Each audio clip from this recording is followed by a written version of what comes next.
In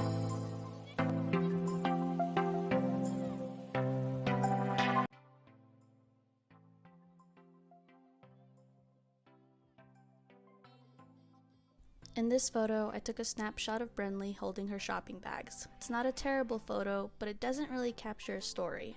So the best way to tell a story is to capture movement. In this photo, I had Brenly walking towards me with her shopping bags, and it creates a story of her having a fun day at the mall.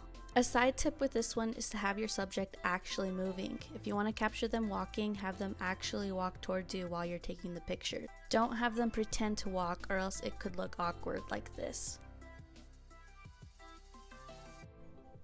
Lighting can make or break your photo. When you don't have good lighting, you don't really have a good picture. Find good lighting because it'll showcase the details of your subject that you want to show off. This one's really simple. Sometimes we take a photo and it's crooked, so all you have to do is just straighten it. When you straighten your photo, it looks cleaner and it shows that you care. Honestly, it takes just a couple seconds to edit your photo in your photo library and just hit the crop section and straighten out your photo so that it looks even. This photo isn't that bad, however, there's a distracting railing that my eyes keep going to instead of focusing on Brenly. So I just moved her away from the railing and centered the photo on her. It's focusing on my subject and there are no random distracting objects that my eyes are going to. Here's another example. We have a nice picture of Brenly, but a giant black truck that my eyes just keep looking at in the background.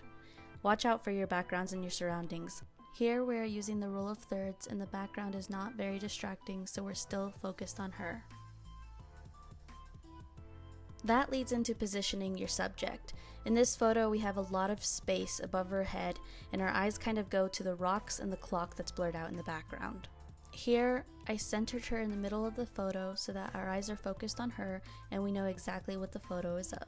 If you're like me and take pictures on your phone all the time, then I highly suggest turning on your grid on your camera. It'll help you position your subject in the center of the photo or help you take a look at which rule of thirds you want to use. It'll also help you straighten your photos out as well. Thanks for watching, you guys. I'll put my photography Instagram in the link below and my personal Instagram in the link below. Make sure you give this video a thumbs up and please subscribe if you want to see more photography videos, self-care videos. I have a lot of videos coming up for you guys, so thanks for watching.